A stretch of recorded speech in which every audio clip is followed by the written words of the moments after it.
It's pretty wild when you think about decentralized apps, dApps, and all that potential. But, if you're following the space, we keep hitting the same walls, No. like transactions taking forever, networks just buckling under load, and the security worries. That's always there. Yeah, definitely.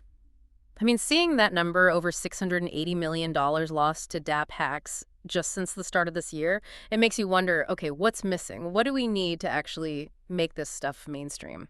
That figure really drives it home, doesn't it? Hmm. The need for something better. Ethereum did amazing work pioneering smart contracts, this idea of a world computer. Hmm. It really laid the groundwork. Absolutely. Groundbreaking stuff. But its own success kind of brought its challenges to the forefront, speed, how much it can handle, and even the safety of the apps built on it. Those are the big hurdles now, Right. And Ethereum security, that massive TVL, total value locked, that's still a huge magnet. People want to build where the value is, where the security is perceived to be. for sure. Hmm. That crypto economic security is powerful. Hmm. And we've seen things trying to help, Hmm. like rollups, right? Bundling transactions. Yeah, rollups gave us a boost, definitely helped with scaling by settling lots of transactions together back on Ethereum. They did. But they haven't, totally solved the security issues within the dApps themselves. Hmm. And that delay, the latency before you know for sure a transaction is final, that could still be a drag. So the original design choices of Ethereum, the EVM, the Ethereum virtual machine, they have some inherent complexities that make these problems hard to fix completely? Exactly. The EVM, well, it wasn't really built anticipating some of the security issues we see now, things like accidentally duplicating assets or those reentrancy attacks you hear about. Oh, okay. And the way it handles data, it makes it tough to process lots of transactions simultaneously. That puts the ceiling on throughput. So Ethereum, hugely important, but it has these built-in limits. And that's kind of where these newer ideas, like the Move programming language, start to look interesting. Precisely. Move came later, started life within the Diem project at Facebook Libre, as it was first known. Right, I remember that. And it was designed from day one with security and efficiency as top priorities. The way it handles digital assets, the whole structure, it's different. And crucially, it allows for parallel execution within its virtual machine, the Move VM. Hmm. That's a big deal for performance. This resource-oriented programming concept, how does that actually differ from, say, Solidity on Ethereum? What does that mean in practice? Yeah, think of it like this. Resources in Move are treated like unique physical objects almost. The language has rules built in to make sure they can't just be, copied out of thin air or accidentally deleted or lost. Okay, so it tackles those duplication issues we mentioned head on. Exactly. It helps prevent common bugs that have plagued other systems. And the parallel execution part. Mm. That's like having multiple checkout lines open at the supermarket instead of just one. The Move VM can process independent transactions simultaneously. Big speed increase. And we're already seeing this in action, right? Chains like Aptos, Sui, 0L, they're using Move. And the performance numbers look, well, pretty staggering. They really do. Sub-second finality, meaning your transaction is confirmed almost instantly.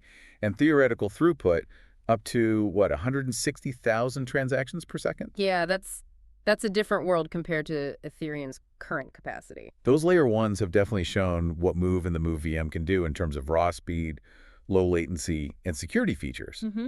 The challenge for them now, though, is building up that same kind of ecosystem gravity that Ethereum has. Yeah. The massive TVL, deep liquidity, the huge developer community. Right. So Move has the engine, maybe, but Ethereum has the established, bustling city around it. Which brings us neatly to the Movement Network, I guess. Their whole idea is to kind of connect these two worlds. That's the core mission, yes. Yeah. How do you take the technological leap forward represented by Move and the Move VM and combine it with the incredibly strong, battle-tested economic security of Ethereum? That's what Movement Network is aiming for, a network of Move-based chains secured by Ethereum. Okay, so how are they actually doing that? What's the architecture? What's the key piece? The heart of it is something called the Move stack. You can think of it as a modular toolkit like Lego blocks for building your own custom blockchain. Okay. These blockchains use Move, but they anchor their security back to Ethereum. And the flagship chain, the one that kind of shows off this whole approach, is the Movement Mainnet. Movement Mainnet, got it. All right. So that's their main general purpose chain, living sort of as a layer 2 on Ethereum. What makes it tick? What are the components? It pulls together several interesting pieces of tech. It uses Celestia For data availability, making sure the transaction data is out there and verifiable. Right, DA layers are crucial. It uses a Decentralized Shared Sequencer DSS, which is important for ordering transactions fairly and robustly, avoiding censorship. Decentralized sequencer. Okay, that's different from many rollups. It is, and it Mhm. functions primarily as an optimistic rollup, but with this optional add-on. Mm. Dual settlement, using something they call Fast Finality Settlement, or FFS. We'll Yeah. probably want to dig into that. Okay. And underpinning it all, of course, is the Move virtual machine for actually running the code. The big picture goal is enabling really high-performance apps, things aimed at consumers, without needing crazy amounts of resources. Sounds like a very deliberate mix and match approach. Let's break down some of those innovations. The Move Executor first. What's special about that?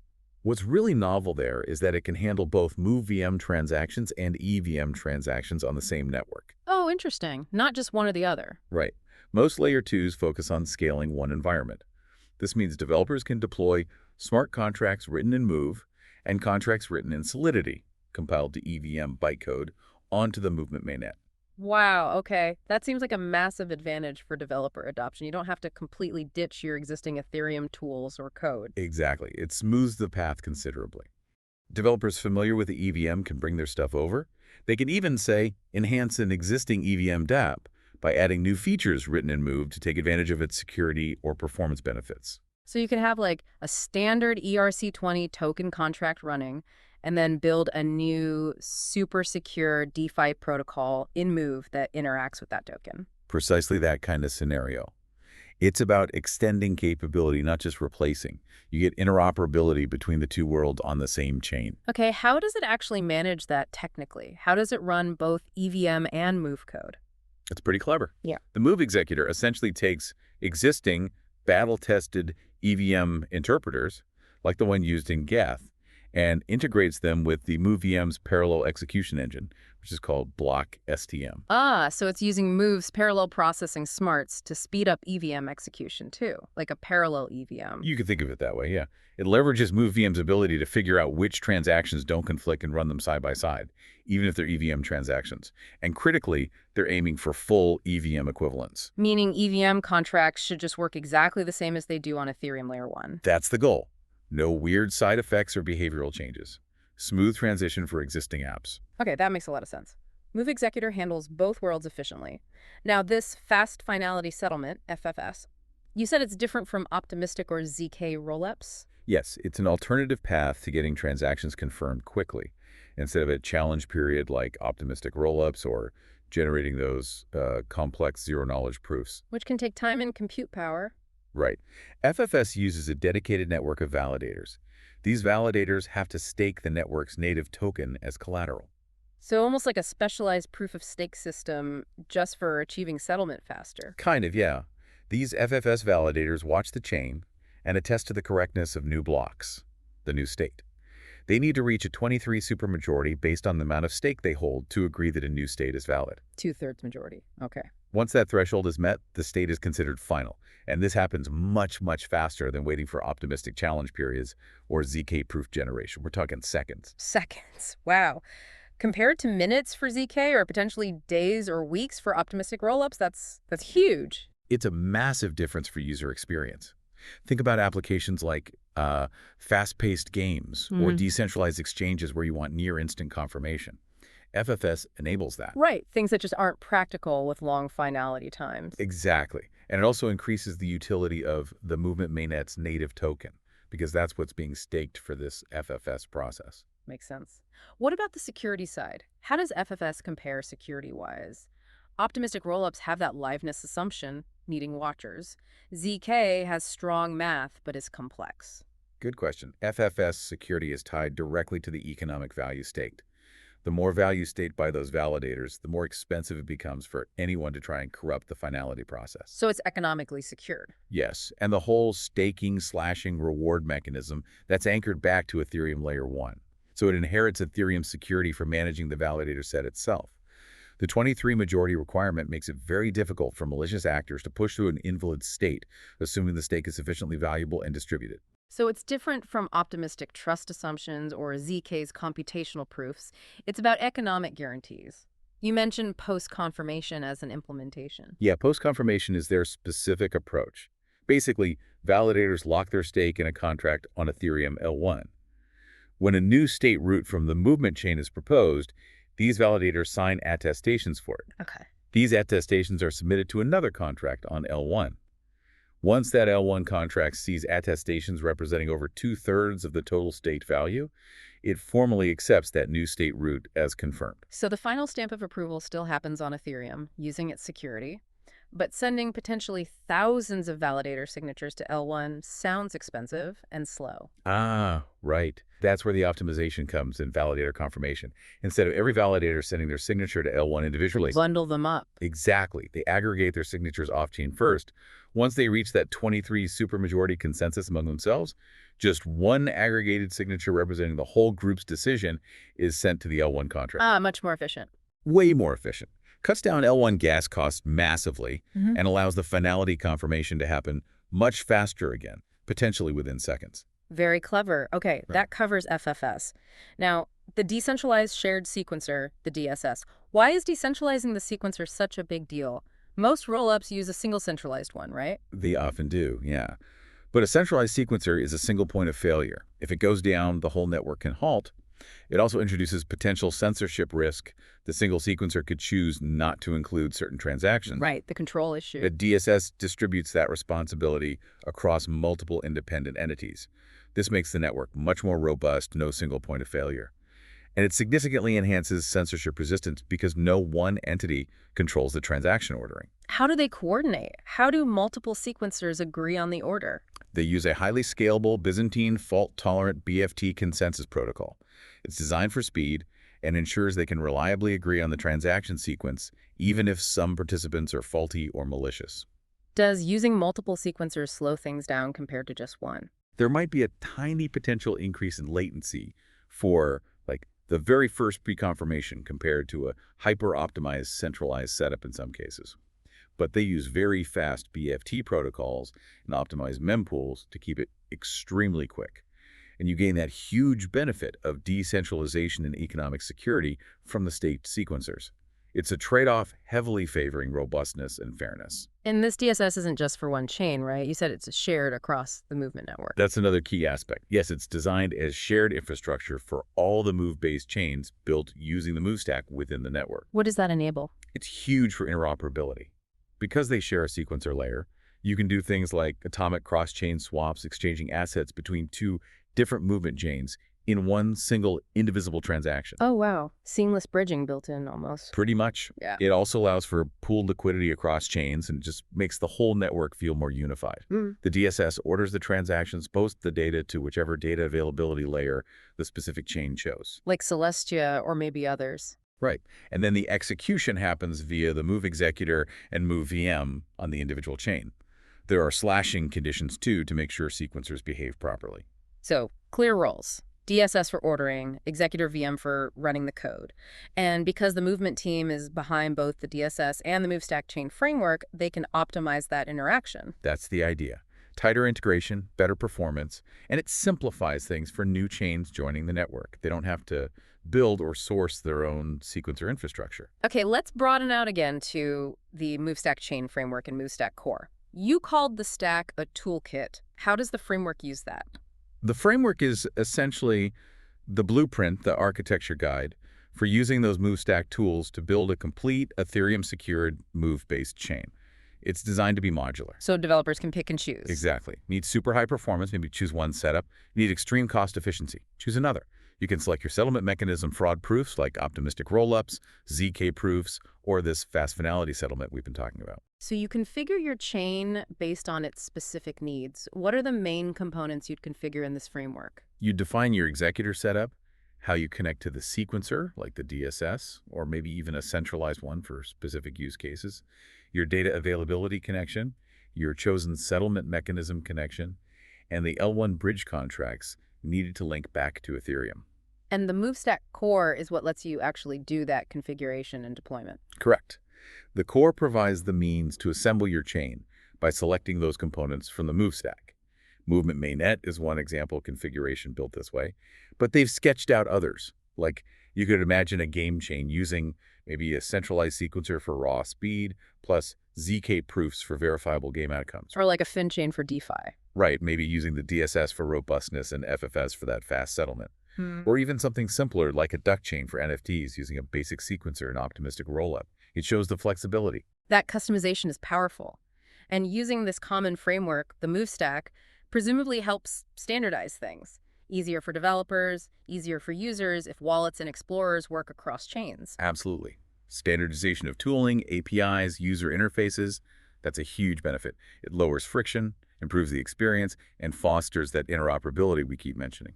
You also brought up the Move stack binder, connecting it to the broader movement network. What's the role of the binder? Well, we're seeing this trend towards app-specific chains, right? Everyone wants their own optimized environment. Definitely. The multi-chain, multi-rollup world. The movement network wants to support that, but with strong interoperability and shared liquidity, avoiding fragmentation. Chains joining the network via the Moostack share architecture, bridges, potentially DA, and settlement like FFS. Yeah. The Moostack binder is the framework that lets you deploy a new chain and have it become part of this interconnected network. So the binder is how you join the club, basically. And its key parts are the DSS, the FFS validator network, and multi-asset staking. Exactly. Those are the core shared services offered through the binder framework that network participants can leverage. DSS for ordering, the validator network for FFS, and multi-asset staking for securing these services. So multi-asset staking, let's unpack that. So instead of just staking, say, the network's native Move E token, people can stake other things, like ETH or stablecoins. That's the concept. It gives stakers way more flexibility. If you already hold, say, ETH or USDC, you could potentially use those assets to participate in securing the network and earn rewards without having to first buy the native token. That sounds appealing for stakers, lowers the barrier. But for the network, that sounds complicated to manage. How do you account for volatile prices? How do you ensure the 23 majority for FFS is still meaningful if it's based on a mix of assets with fluctuating values? Yeah, those are the exact challenges they're working on. You need robust mechanisms to handle price volatility, make sure the security threshold remains solid regardless of the asset mix, and prevent, concentration of power if one particular staked asset dominates. So how are they tackling that? What are the ideas? One promising direction is using a sort of staking pool token. You'd deposit various approved assets into a pool, and you'd get back a standardized pool token representing your share. Ah, abstracting the complexity away. Kind of. The system behind the pool could then use strategies like automated rebalancing, maybe using algorithms similar to AMMs or liquidity curves to manage the diverse underlying assets and maintain stability. There's active research into making this secure, avoiding risks like impermanent loss for the stakers. That's fascinating. And delegation is key here too, right? You don't have to run a validator yourself. Crucial feature, yes. Mhm. Most users won't want to run nodes. Delegation lets them stake their assets with a trusted validator, contributing to security and earning rewards without the technical overhead. Maximizes participation, maximizes the total value staked, which boosts security. Got it. One last big piece, dual settlement. Combining FFS with optimistic or ZK rollups. Why layer them like that? It's about adding belt and braces for security and user experience. You get multiple layers of protection. How does it work in practice? So the FFS layer gives you that super fast, economically secured confirmation we talked about seconds to finality. Great for the user, feels instant. Right, the quick confirmation. But then in addition, the transactions also go through the standard optimistic or ZK rollup process, which eventually settles definitively on Ethereum Layer 1. That provides the ultimate bulletproof L1 security guarantee. It just takes longer. So you get fast finality from FFS for immediate use, and then the slower, maybe more capital secure finality from the rollup settling on Ethereum later. Best of both worlds. That's exactly the idea. Improves the user experience massively. Things feel final quickly, but you still have that rock-solid L1 security as the final backstop. It adds resilience. To cheat the system, an attacker would need to break both the FFS economic security and the underlying rollup security mechanism. Makes it much harder to attack. Much harder. And it also means if an FFS validator does misbehave, they can potentially still be caught and slashed by the primary optimistic or ZK settlement layer later on. More accountability. Okay, wow. That's a lot to take in, but let's try and pull it together. The Movement Network seems to be making a really interesting play here. They're tackling blockchain's big pain points, speed, security, scaling, by cleverly blending the strengths of the Move language with the proven security and ecosystem of Ethereum. Mm. They're doing this via the Move stack, that modular framework, with Movement Mainnet as the prime example. We've got the Move executor letting EVM and Move apps live together, Fast Finality Settlement for lightning-fast confirmations, the Decentralized Shared Sequencer for robustness and interoperability. And then these advanced concepts like multi-asset staking and dual settlement layering security even further. Yeah, it feels like a very comprehensive approach. It really does. Mm. The goal is clearly to build this interconnected network of high-performance chains, all benefiting from Ethereum security, to really enable that next generation of faster, safer, more seamless dApps. So, thinking about all this, the faster finality, the layered security, the interoperability, it really makes you wonder, doesn't it? How could networks like Movement actually change the game for dApp development and adoption? What kind of impact could this have across different industries if these hurdles are genuinely lowered? Feels like we're just starting to see what's possible with Move and these kinds of layer 2 innovations,